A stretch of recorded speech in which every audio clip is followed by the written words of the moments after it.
Welcome to episode 90, The Grip of Grief, Processing the Continual Losses of the Pandemic, featuring Jill Johnson-Young, licensed clinical social worker, by Clearly Clinical. Learn, grow, shine.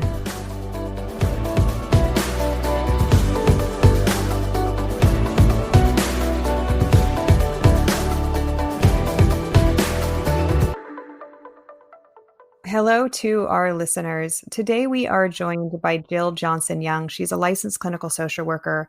And today we're just going to be talking about grief, all kinds of grief. I know many of you have reached out to us. You've asked for us to have this particular topic. We're fortunate to have Jill with us because she's really spent her entire career working in hospice and in grief. Jill, thank you so much for joining us. I really appreciate it. I'm so glad to be here. And it's nice that we're getting a chance to talk about this and really bring this to the fore for people. Thank you, Jill. So Jill is a licensed clinical social worker out of Murrieta and Riverside, California. And as I said, she's been working in grief her whole career, really. And she is a grief recovery methods specialist.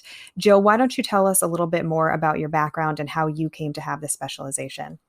I was a grief social worker and a hospice medical social worker in Florida for a very long time. And I love doing grief and loss. I did that here in California as well. And then I rolled it into my private practice along with all of the adoptions work that I did for the County of Riverside, which is also grief and loss, because all of that is adapting to new normal that nobody ever asked for, which is what loss is. Something has changed significantly. I don't like it. I don't have a choice.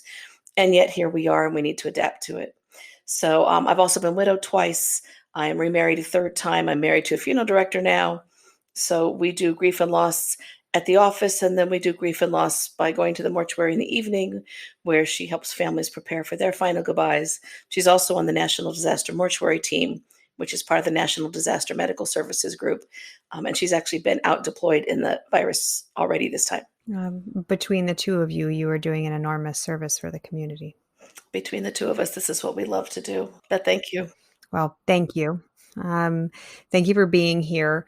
Why don't we start by just having you talk about grief and the pandemic? I mean, just start there, because I think there can sometimes be this misunderstanding that grief only is related to illness and death. And I want to hear it through your lens as someone that knows so much about this topic. Yeah. When we're talking about the pandemic, if we think about it, we haven't had anything like this since 1918.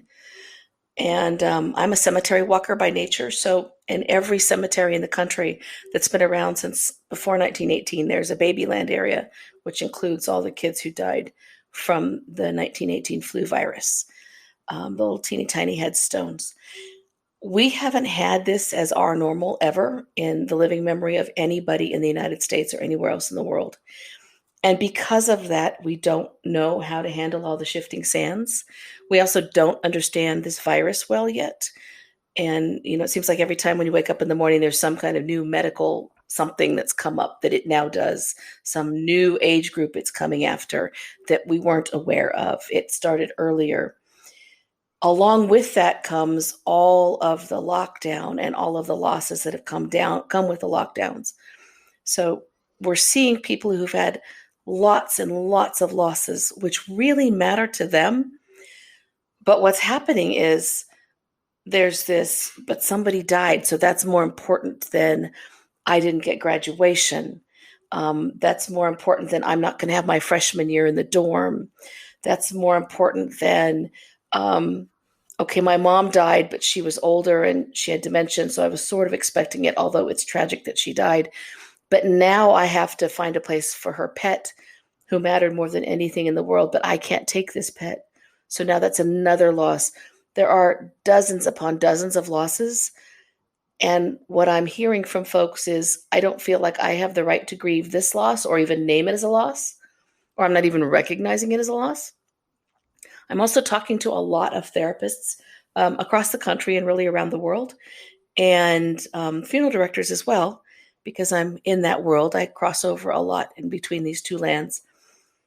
And there are so many things that folks are not recognizing as part of the losses. For funeral directors, they're losing their ability to actually comfort people because they can't get close to their families. They're losing the ability to allow families to come in to have services. That's what they do. is they provide that.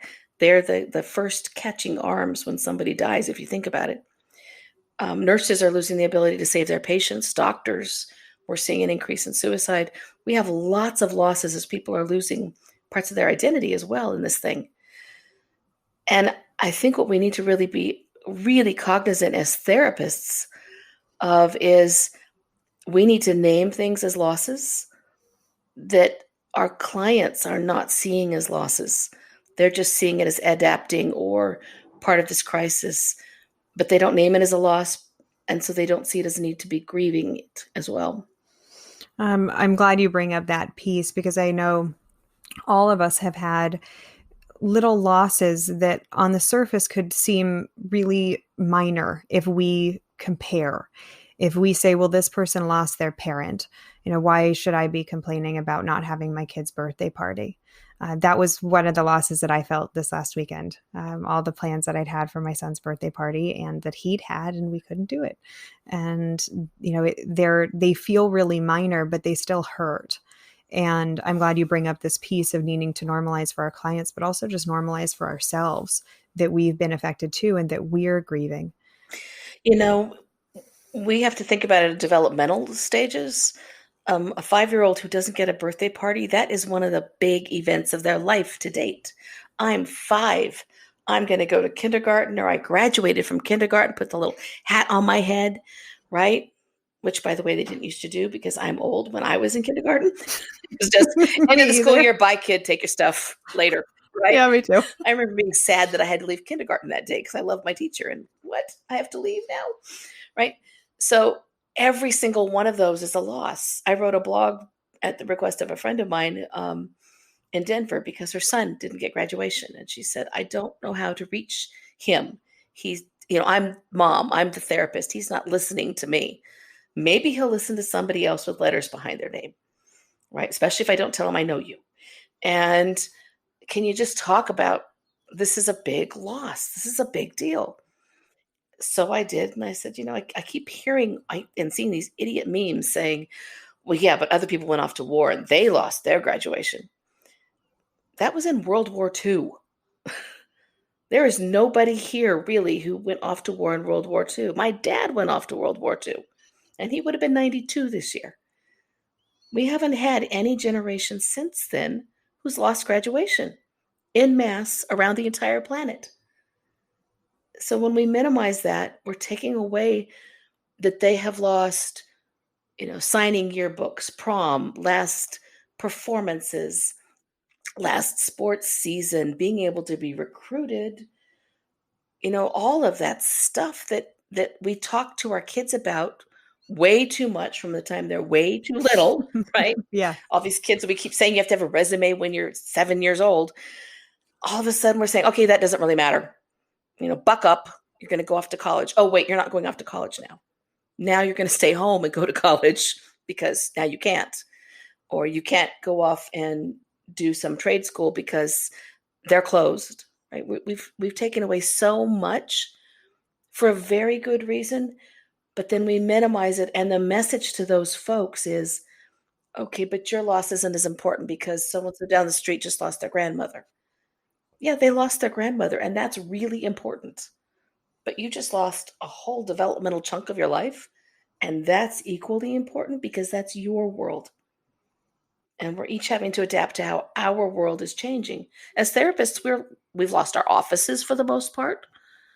I'm talking to you from my living room where I've adapted all my IT that I didn't used to use because I did a little bit of online work before. Now I'm 100%. And we've lost, some financial stability, many, many practice owners. I know when insurance companies shut down payments for a while, we really scrambled for a little bit. Now we're on stable ground, but it's been a lot for a lot of us.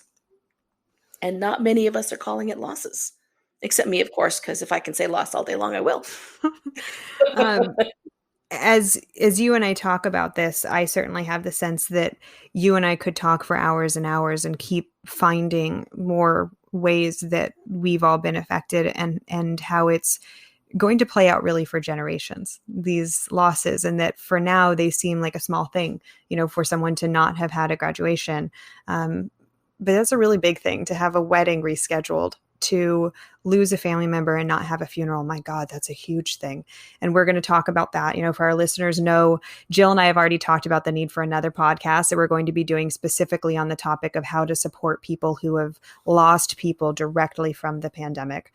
So we will be doing that as a separate podcast. Today, we're talking about kind of overarching grief.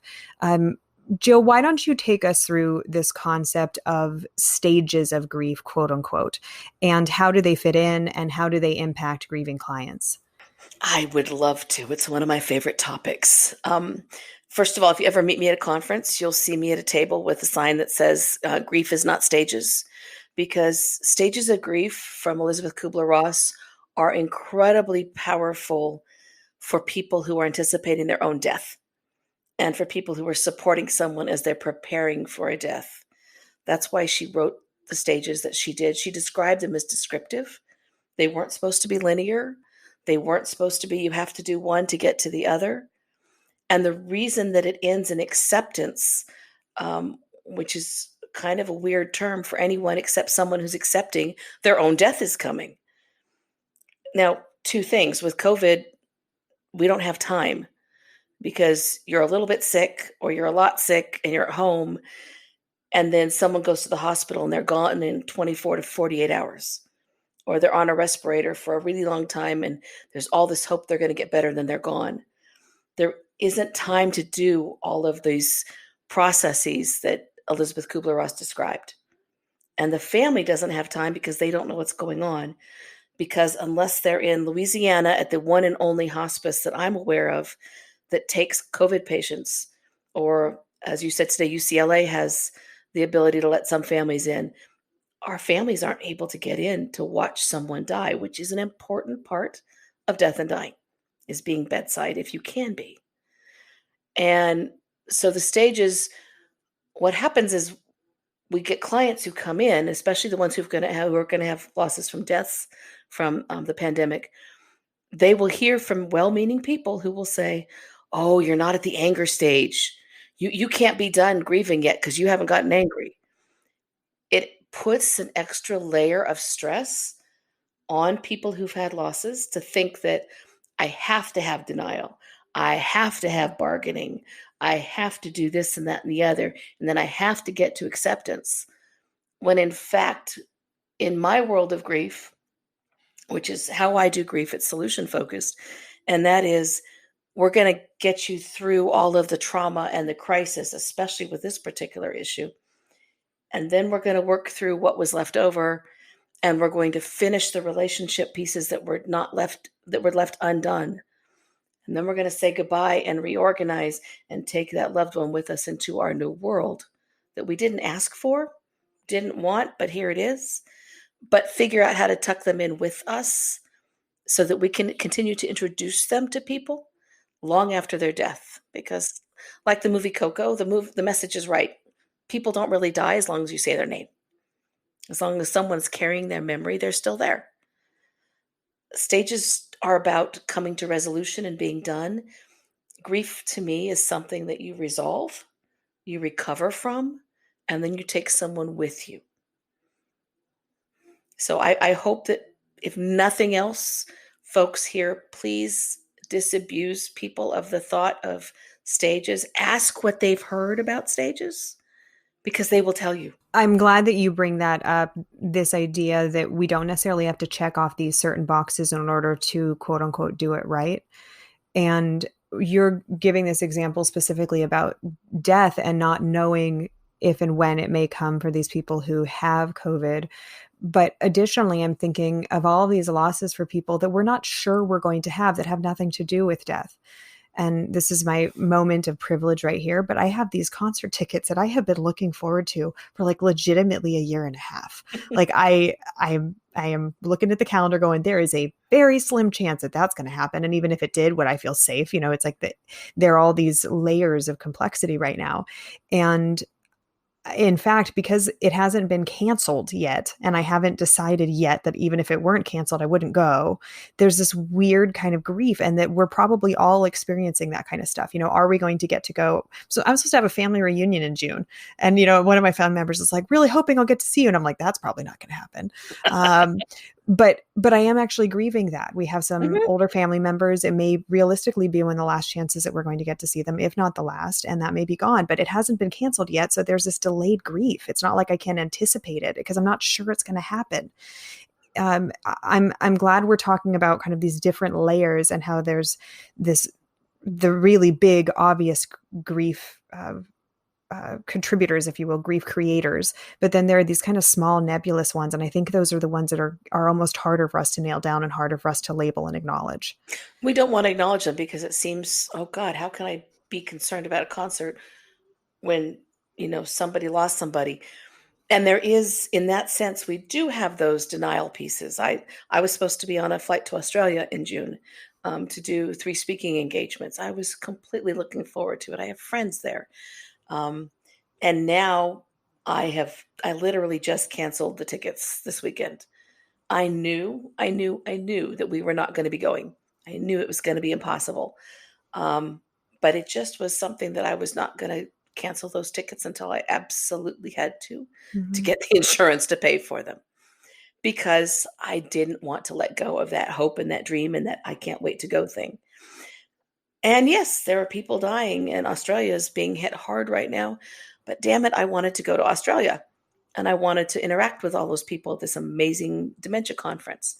And now that's going to be online, which is a completely different Mm-hmm. experience. And there's a conference in Wisconsin I was looking forward to because that's where all my peeps are. All of us grief peeps, we love getting together because very few people want to hang out with us. You and I were supposed to be at the same conference this last weekend at Camp. Right. So we were Hmm. both supposed to be there. So all of these things, and I'm actually glad we're talking about this because I think even as therapists, we're like, I shouldn't feel bad about that. I shouldn't feel Yes, bad you about the should. conference. And how many of our listeners still have the Evolution of Psychotherapy conference in December on their calendar in Anaheim? And we're just sitting there going, about that. I get email. No. I get email updates. They're like, "We've arranged the keynotes." I'm like, "Yes, you have. Yes, you have."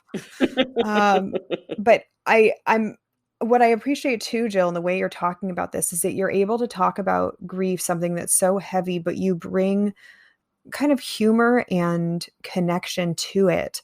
And I think there's a lot of wisdom in the way that you're talking about this because I think it opens it up for us to be able to talk about it in that way too, to hear you talk about it that way.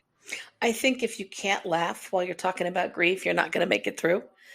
A dear friend of mine in the grief world, Deborah Joy Hart, is actually a grief clown. Now, she's a retired ICU nurse. She was a hospice nurse. She's a spiritualist, but she does clown work and does grief humor.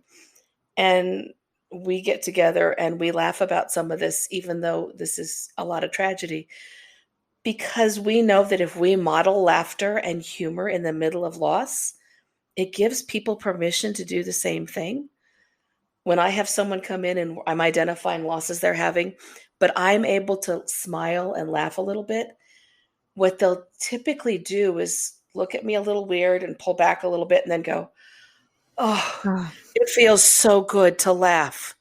Because when I laugh out loud, people think that I don't care anymore, or it doesn't matter to me that such something tragic happened. They need the ability to laugh and to smile and to say, this is so hard, I hate it. And somebody just, told me that I'm not caring enough or I'm not doing it right. And I hate that. My modeling gives them the ability to do those things. I think that's really powerful. And I'm thinking of even my own experience with my major losses in life. And I am, hearing in my mind the idea of the dialectic that we can have multiple feelings present at once. And sometimes when we talk about grief, it feels like all we can talk about is the really sad stuff. And we can't also have moments of joy and moments of humor mixed in there. And so I'm glad to have you modeling this for our listeners because all of us are grieving too. I know that just talking to you, my heart feels somehow like wrapped in a slightly cozier blanket. I don't know how to explain it, but because it's like, okay, you can do this. You can do this. This can be done. Actually, speaking of blankets, one of the things I always have in my office are furry blankets. and a furry rug. And I encourage my clients by doing the same thing. I take my shoes off, I curl them under my feet, I grab a pillow or a blanket in front of me. I have dogs in the office. Here at home, the dogs are home with me. And I model that for clients. So if I'm online with a client, they will see a blanket, a dog, something warm that I'm drinking, and I suggest the same thing to them. And it just feels safer and cozier and more relaxing. And like, okay, now I Mhm. can let it all out because I've got my blankie. It's like Linus. Yeah, absolutely. I have my fuzzy blanket right next to me. So, See? so clinicians, here we are suffering our own grief. Here we are, many of us struggling with compassion fatigue, quote unquote, because we are holding space for whether a few or dozens of people weekly that are experiencing all of their own big and small losses. How do clinicians open up this conversation and hold space for clients to help them process? I don't even know if process is the right word. You know the right words. Tell me the right words. When it comes to grief, what are we trying to do? Number one, the first thing in grief work is just hold space. You cannot rush in and rescue someone. And that can be hard, especially in teletherapy, unless you're used to doing this, because there was a lot of therapeutic silence. And that silence and that I'm here for you. And I literally, I'll put my hands out like I'm holding something. I'm here to hold the space for you. We're going to talk this through. Tell me your story. Tell me what's going on and just let them talk and talk until they can't talk anymore. Forget the paperwork. Okay, I know BBS. We're going to sign all the authorizations. We're going to get that done first. But you don't need to know their entire family history right in that moment. As they tell their story, if you're listening, you can build a genogram. You can tell I'm a social worker because I said that word. But you can build the whole family history just by listening to their story. Because if they're telling you about their 5-year-old didn't get their birthday party, then you are going to gather that they've got a family and that that's important to them and what were the plans. You can get there by listening to how they say what's going on inside their head and their heart. And the other thing I always encourage is my clients hear me say, tell me the stuff you've heard that has not been helpful. Tell me the phrases you've been told. Listen carefully and write them down and make sure you've got the name of the person who died or the thing that happened right in front of you so you can reference it. So if they've had someone die and they've had multiple other losses related to that or surrounding the entire COVID mess, you can reference it by name Mhm. so that they feel like you've really heard them and taken notice of all of them. But then let them tell you, because if it's a death, I guarantee they will have heard all the stuff about how God needed another angel. And if it's one of the other micro losses, they will have heard. But that's not so important compared to all the other things going on in the world. I'm glad you went there, and I want to go there a little deeper. Can we have a conversation about what not to say? Oh, I've got a 5-page list. Why don't you tell us at least like the really big ones so that we go, oh, never say that. One of the ones I know is anything that starts with at least. Mm. That's Yeah, at least you that can is marry again. You can have another baby because now we know COVID causes second trimester miscarriages. That came up today. oh, We didn't know that 2 weeks ago, right? So at least you can have another baby. At least you still have another parent alive. At least you have another cat, at right? least you can reschedule the wedding. And you can go on another trip. Europe will always be there. Europe will never be the same. Your wedding will never be the same because the same people can't come. And now maybe you were going to have a destination wedding and you're afraid of a destination wedding now, right? Or your dad was going to walk you down the aisle and now he can't. Nothing's ever going to be the same in our planet. And I think we could either look at that as an ongoing tragedy or we can look at that as we need to adapt to that and not hold on to what was, but look at what we can make of it, but still mourn what changed, because those are all huge changes in our lives. So we know to not say at least. What are your other biggies? Tell us what not to say. Please don't bring God or any other religious figure into it as they planned this, whatever happened. Because if you tell someone who has had someone die, at least, God needed another angel, or at least they're in a better place, the response in their head is going to be, and I guarantee this, better place would have been them not getting sick and being right here with me. Thank you. Go screw yourself, right? Don't tell children that someone they love is watching over them all the time, because they will never go to the bathroom or take a shower again. Because that's creepy, because kids are literal and concrete thinkers, right? Um, don't tell them that someone went to sleep and didn't wake up, because bedtime will never happen again for this lifetime or the next one. Don't tell them that they went to the hospital, and sometimes hospitals can't help people, because the next time they break an arm, yeah, you're not going to the hospital. You're going to be lucky if you get the kid to the hospital.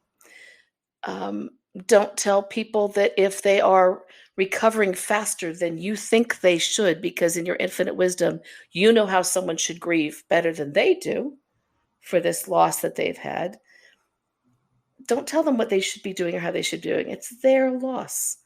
And as therapists, we need to be really mindful of that. There used to be this theory, and I really don't know where it came from, but when I was with hospice 30 some years ago, and yes, I'm dating myself, every single hospice grief curriculum included the statement that don't make any changes for a full year. You can't Mm. date, you can't move, you can't change jobs, you don't change anything for a year. Well, that's just plain stupid, because finances change and people change. And if it was a death that occurred because of a long-term illness, as opposed to this stuff, but it happened in the middle of this stuff, people who've had an ongoing terminal illness, their intimate partner is typically done with the massive amount of grief, the biggest grief, in the first 3 months, because they grieved ahead of time. They did Elizabeth Kubler-Ross. They said all the goodbyes. So they're done. They're ready to shift their life into recovery. And everyone else on the periphery who wasn't part of the intimacy of that is still holding on to what ifs. And then they get angry because this person has moved into their new world, and the rest of them are all still back there. So that causes divide. So we need to just be cautious mostly about not telling people what to think, how to feel, or what their time frame needs to be. If we can let them have it on their terms, we're going to be the best grief therapists they can be. I think one of the really hard things, especially with telemedicine, is feeling like we can be effective holding space looking at a computer screen. And I had the experience recently where a client had a non-pandemic related loss, but a significant and primary loss. And it was my first time. I mean, I've done telehealth like you have, a little here and there with clients that are in college in California somewhere, things like that. But this was my first experience of sitting at my desk, staring at a computer screen, watching my client sob. And that was, even thinking about it, like, oh, my heart turned sideways. And one of the things that you and I had talked about last week was, I think, the challenge that therapists have, like how to feel effective and how to be Connected. human. Yeah, how to feel connected.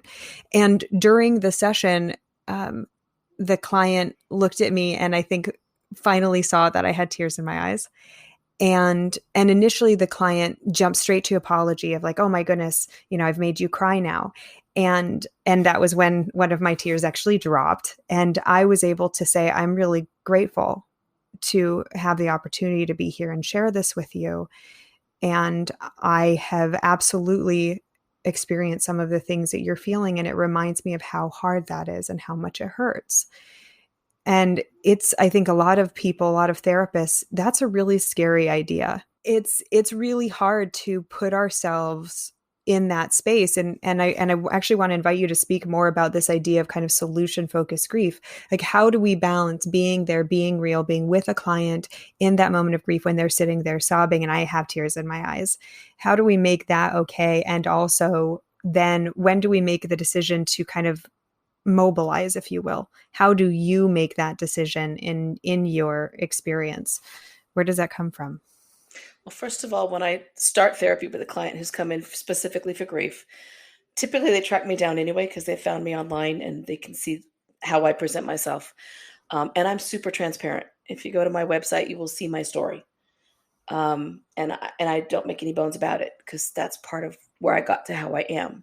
It doesn't come into the therapy room in terms of what happened with me, but they know that's where I'm coming from Mhm. and that I can join them in some of that. So when I start work with them, I tell them we're going to work through what this is like right now. The goal is to get you to recovery. We're going to help you reorganize and recover.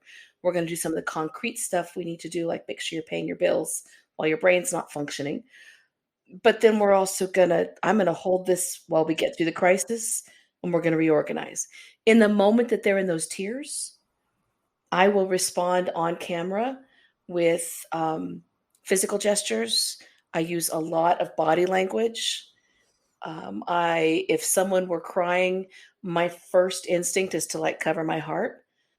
And for them, that's the connection that my heart's feeling along with them, not knowing what they're feeling, but I'm there with them. If they're crying and then they try and stop to pat away the tears, I encourage them to talk through the tears because that's where you get some of the most honest statements and some of the deepest feelings. Keep talking. I know it hurts. I know you're crying. Keep talking. Let's work this through. That tells them you're right there with them. One of the questions I have for you, because I've seen this on therapist forums, especially right now, because there's so much grief, there's so much crying, and there's like this battle with therapists where it's like it is always unprofessional to cry in session.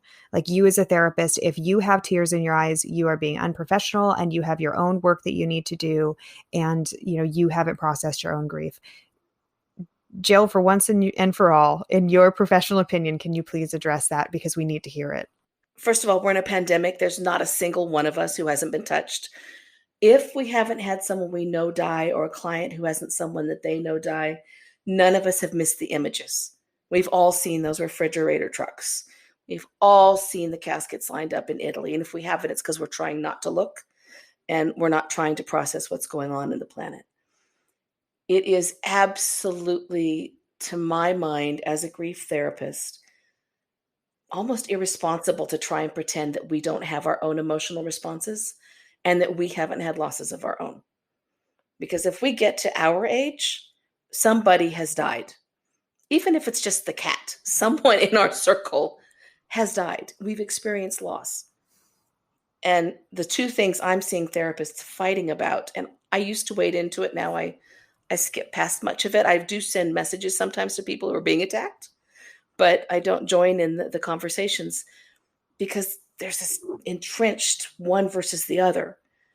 And I know that if we can be more transparent with our clients connect with us better and feel safer sharing what's going on because they know they can trust you to get where they're coming from and trust you to hold how much it hurts. I'm like so many things we've talked about already. I'm thinking of my own experience and we'll do a little self-disclosure here. In my own therapy, I had shared something for me that was very, very scary and very sad. And this was years ago before I went to quote unquote therapy school. Actually, I think I was quote unquote in therapy school. And I looked up and the therapist had tears in her eyes. That moment has stayed with me forever. That was one of the most healing moments. There was nothing that she said, but the fact that she had tears in her eyes, I knew What did it tell you? that she could hang, that she could handle it, that she understood that. And I wasn't comforting her. Like I never jumped in. And I think I said exactly to her what my client said to me, which is like, oh my God, I'm so sorry I've made you cry. But it let me know that she was right there with me. And it was so, so powerful. And obviously, there's a big difference between a therapist crying and sitting there sobbing themselves. And like, we're not talking about that. Like, No, that's a different thing. no. That's a different thing.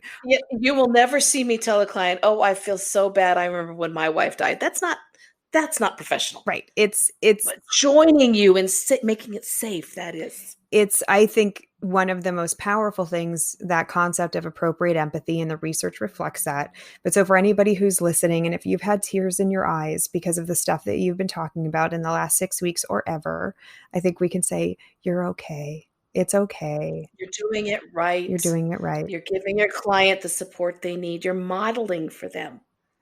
Just like if you laugh out loud, you're modeling for them and you're giving them a really safe space.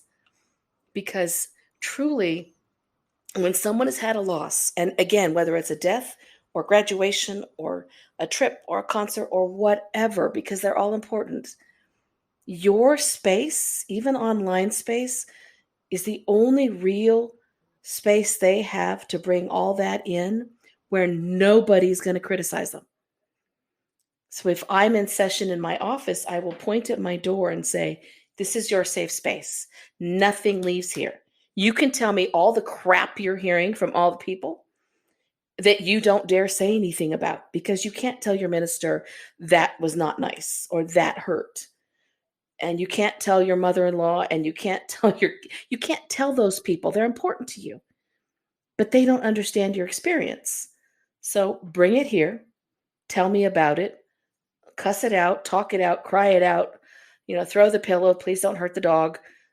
Get it out here because this is the safe space. And so online, I will point out the room that I'm in and, this is my safe space. I've got my headphones on. Nobody's here. Put your headphones on, go to the car, do what you need to do. This is where you get to talk. Let it out because you deserve to have that space to let it go. So, Jill, tell us what's the benefit of clients letting it out when we make that space and we're very intentional in inviting them into that space and letting them know that we're here. We got our overalls on. We're ready to get dirty. It's fine. Um, what are the kind of research-based benefits of people talking it out? Like you said, if someone's, they reach for a tissue and they're crying and you say, please keep talking. Why are you doing that? Because the research shows that folks who are able to verbalize what's going on in their head, to be able to identify the parts that are not done, the things that they are regretting, the things they're holding on to, the past losses that are rolling in. If we can name those and diagram them and graph them and deal with them and reorganize, the people who reorganize after a loss are the people who survive. The people who don't are the ones who are dead within 5 years. We know that grief actually causes inflammatory process.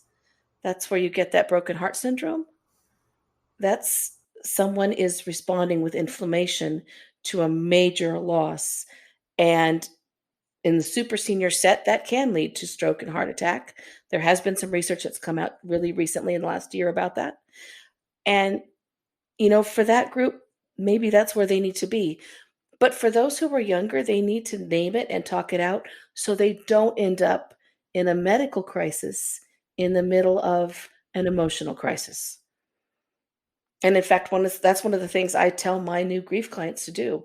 You need to get to the doctor. You need to make sure you get some basic labs done.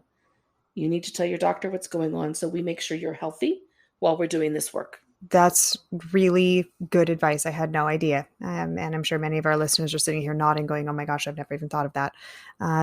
So one of the things you've mentioned a couple times, you've used the word reorganized. So if we're taking the Kubler-Ross guidance of DABDA, so denial, anger, bargaining, depression, acceptance. If we're taking that and we're basically saying, okay, there's a time and a place for this, but it's nonlinear and it doesn't always happen this way, and you're not always going to go through those stages.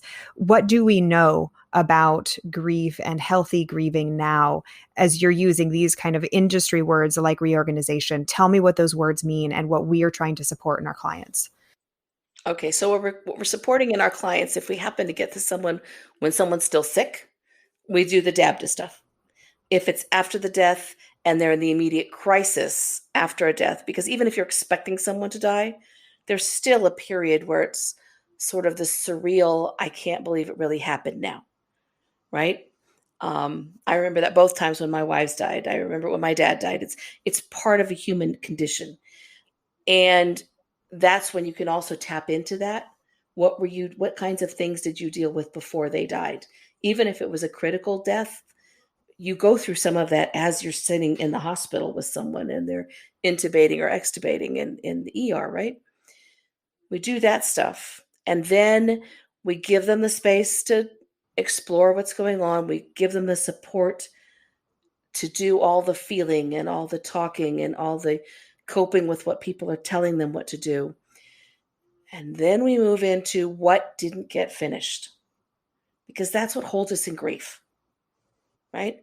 And even if it's not a death, like we talked earlier about single parents who thought they were done with the divorce, and now we're in a crisis, and holy cow, I don't have a second parent to help me watch my child so I can work like a human being from home on a Zoom meeting without my kid running around without the pants on, right? We don't have that anymore. We thought we were done with it. We're not anymore. We're back to that. We're still angry about that. We thought we were done. So we look at what things weren't said, what things should have been apologized for, who really died. Because when people die, we turn them into these crazy angel people who never did anything wrong, never had a temper, never drank too much, never forgot an anniversary, whatever it is. Not a single person who died has been perfect, right?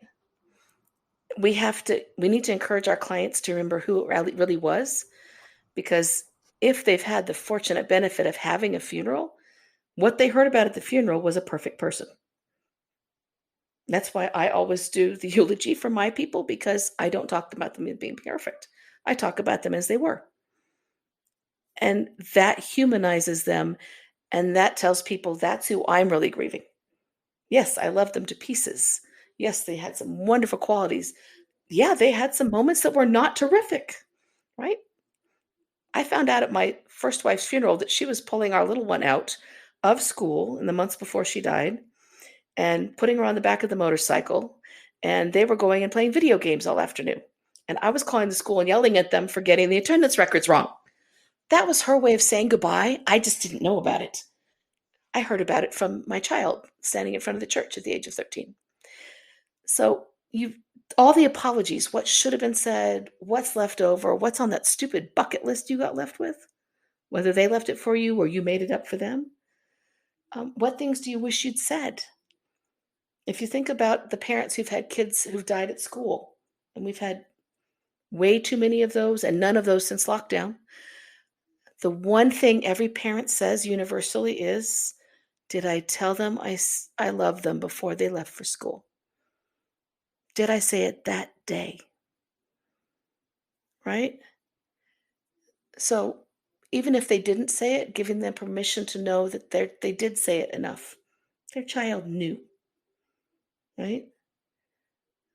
We work through all of those things so that we can say goodbye to the person who really died, say the things that should have been said, apologize to ourselves for the things we should have apologized for, because none of us are perfect either, right?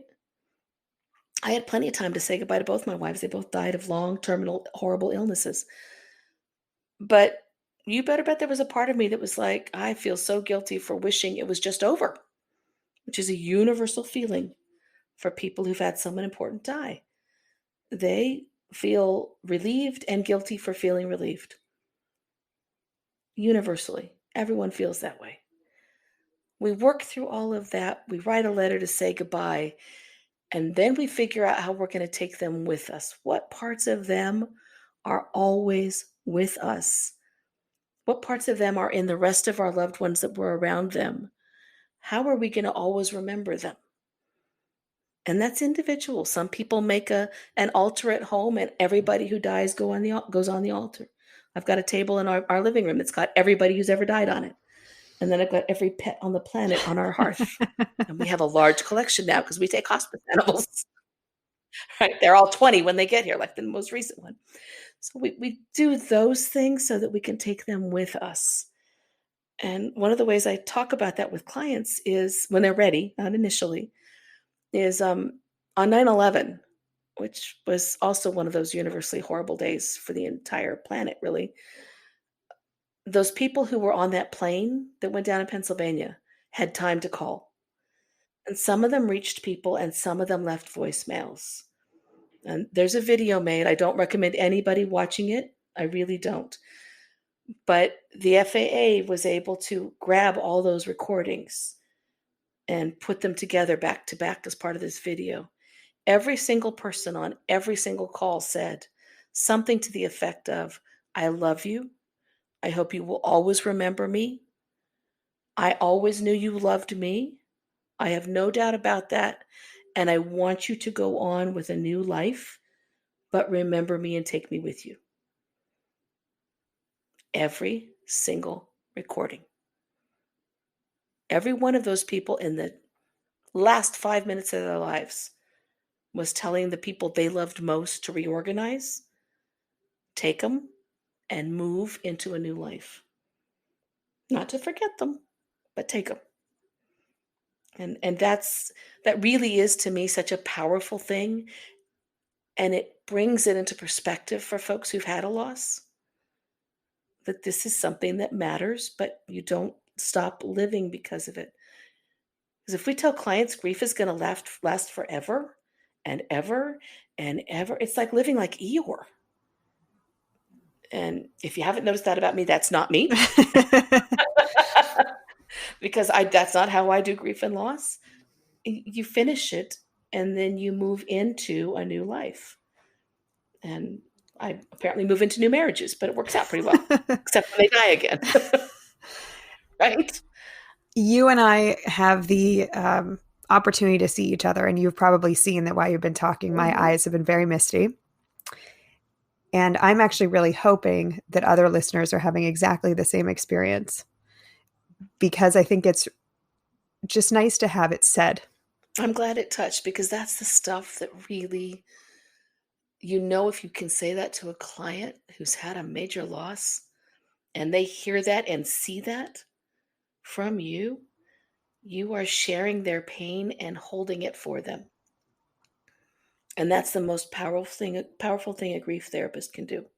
And here we are all now being grief therapists, and we've always been grief therapists by nature of just being therapists, but never necessarily thrust into it this way, having to suddenly develop and foster this skill that I think is really scary. I think that's one of the things for me is like, I really don't want to screw it up. I will tell you, let me share a story, just also being transparent. Both times my wives died, I went to see a therapist because, I'm a therapist. That's what we do, right? Indeed. Somebody died, you're supposed to see a therapist. Holy cow, the two that I managed to grab, both. First one said, I really don't know what to tell you. How am I supposed to help you? And my first thought, which unfortunately my face is not a poker face, and my words don't filter when I'm in that space. So she kind of heard what I thought about her response, bluntly.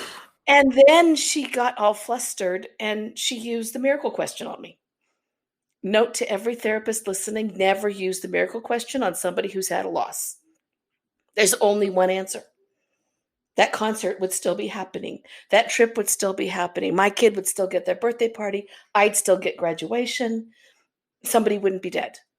Now, the second therapist I saw not only said she didn't know how to help me, she added to that by saying, why did you remarry?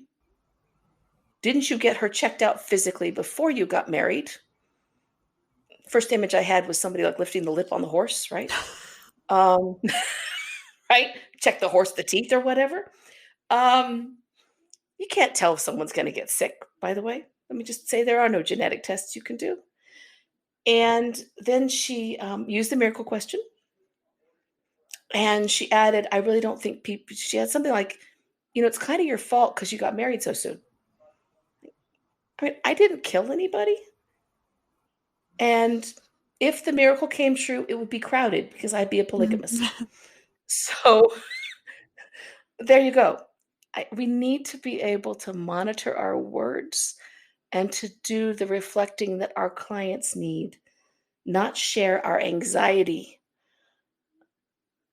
So if we can tune into our own losses and where that comes from us, then our anxiety about I don't know what to do or how to hold this should diminish. Right. It could become wisdom if we can tap into our own Mhm. experience, put ourselves in their shoes, and remember that sometimes we're not, in fact, I would almost argue we're never here to fix.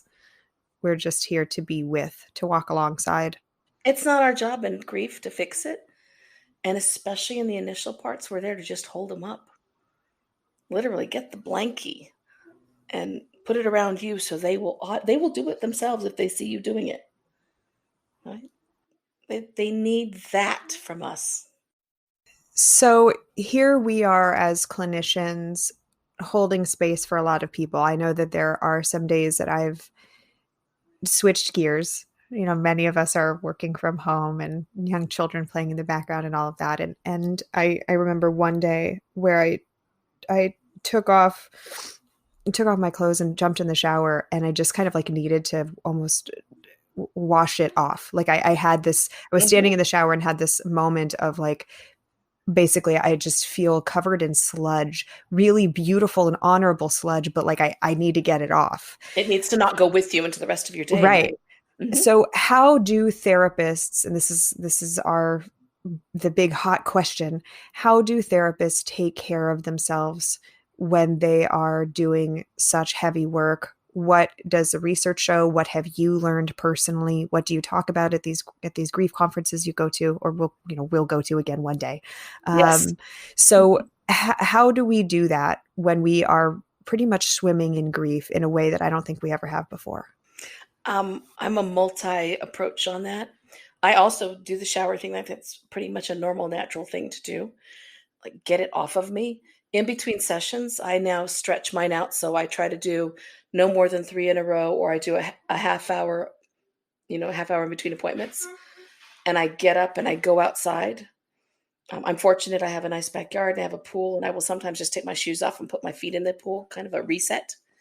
Um, and then I will close my computer. Now, I'm not always perfect about that. My wife will remind me the day is over and I need to stop it. Thank you very much. But I try to at least shut it down for a little while so the clients don't go with me into the rest of the day. Other work stuff will, but not the client, not their losses. That's too much for me to take with me. I play with the dogs because that's a good reset for my brain. Um, I also have something called the Book of Success that I keep with me. A friend of mine, Joe Muir, had created it.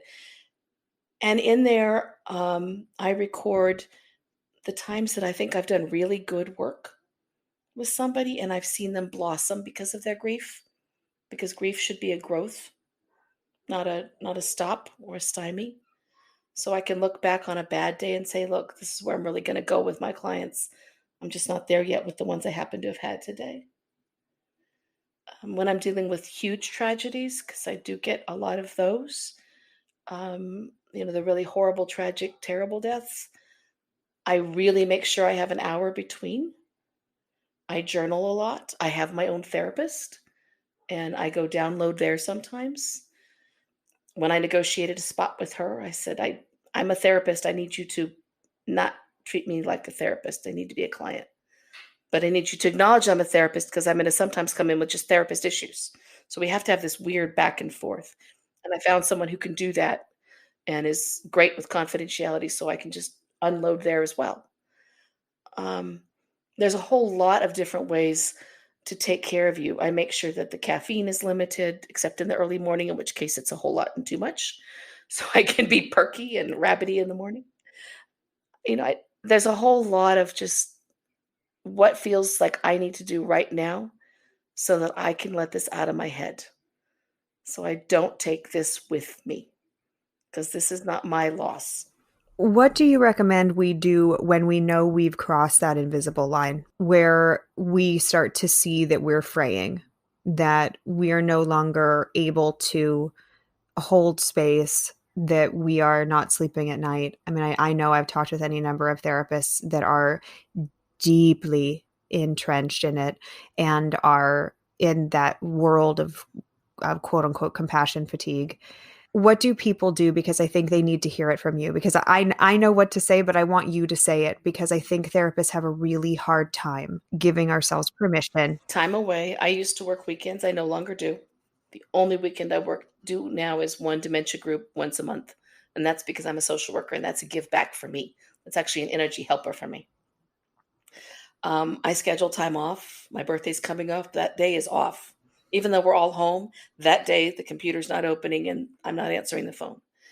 Um, Planning breaks for the future, which is kind of hard right now because we don't know what future's going to hold. But I know at the very least I can not be on. I can go hike the hill behind my house. I listen to music. I do a lot of centering. When my brain is on overload, I tell my Alexa, I can't say her name out loud right now because she'll start talking because I forgot to unplug her. To play, like, there's a Disney lullaby tape, and it doesn't have words, and it's just sort of soothing because it taps into the old childhood sensory safety kind of thing, and that helps me let things out at night and just relax. Journaling.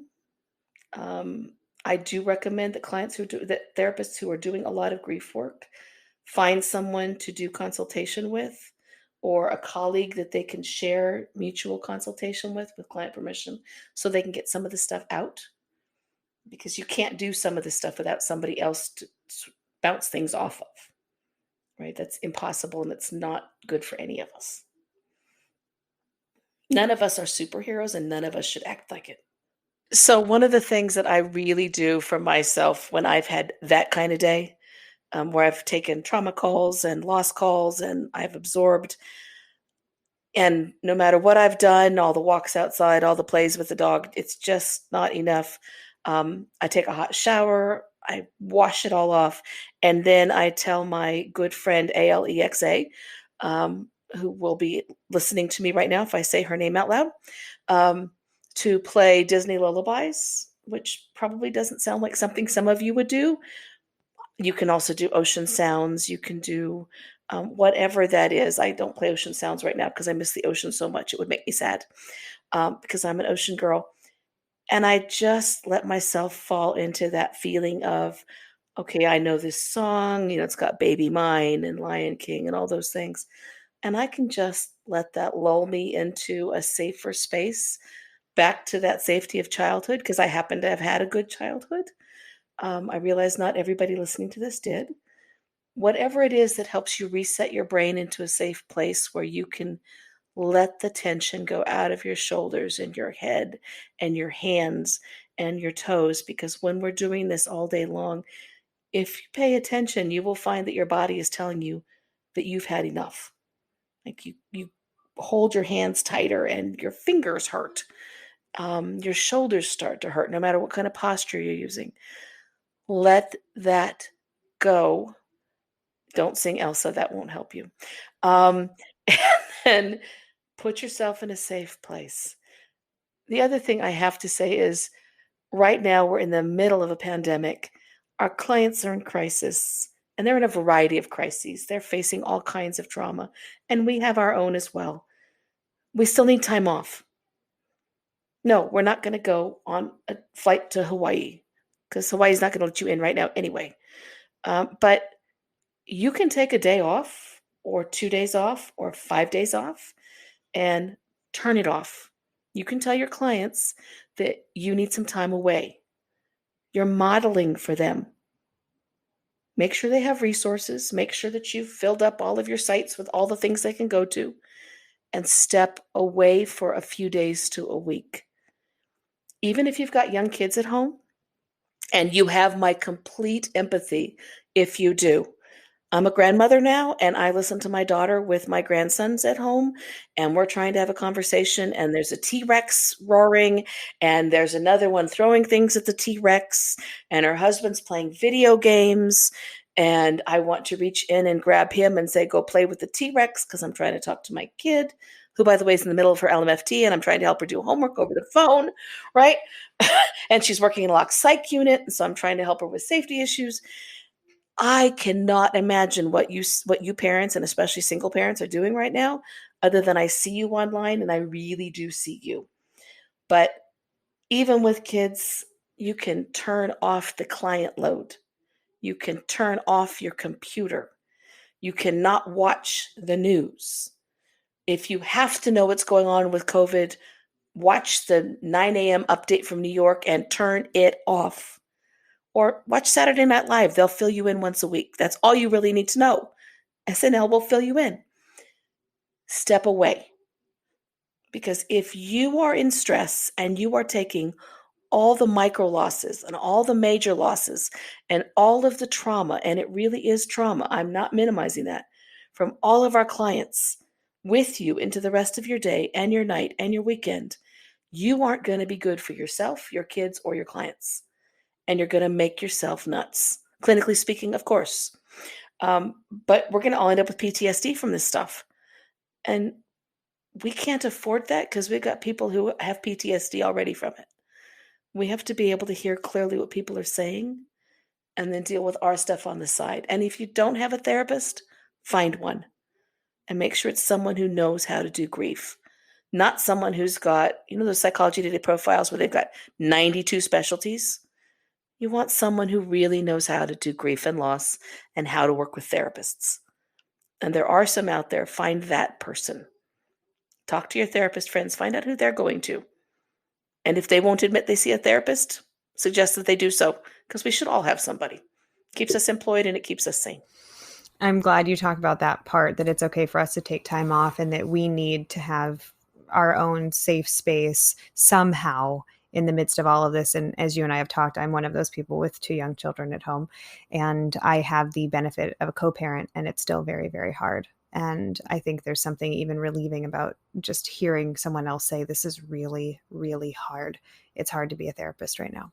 And it's okay for us not to get into the comparison game and say, but we're not a nurse or doctor on the front lines. That we can also just say, this is a hard time to be a therapist. It's a hard time to be a social worker, a psychologist, a drug counselor, whatever you are. It's hard. And I know it, Jill, I know you know it, and that we see you.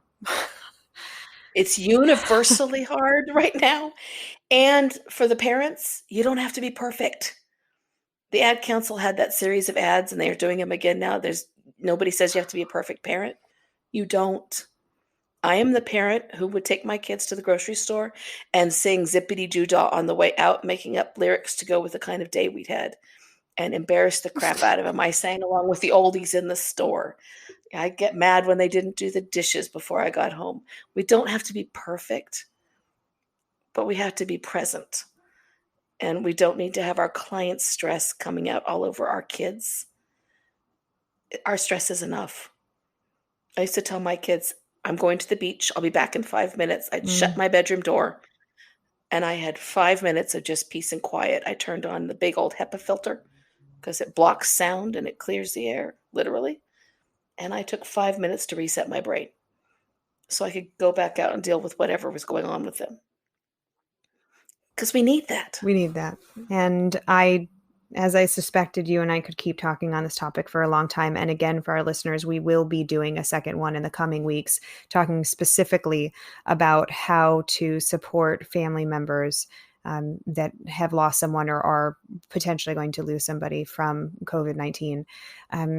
Jill, thank you. I can't thank you enough. This has been healing for me as a person, as a therapist, and I hope that our listeners and their clients will benefit from your expertise. How can people get in touch with you? What resources do you recommend? Please share your wisdom even more.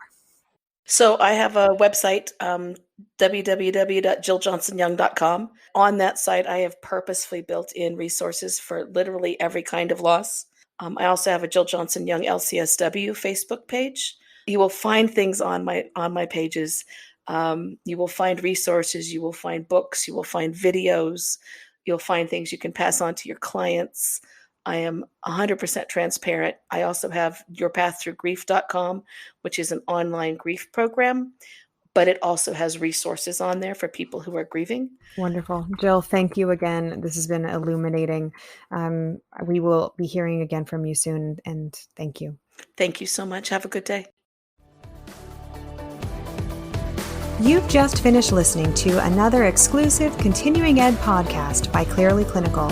If you like what you just heard and you need Continuing Ed credits, please visit us at clearlyclinical.com to check out our 1-year membership, where you'll have access to our growing library of Continuing Ed podcast courses. Clearly Clinical, where our goal is to help you learn, grow, and shine.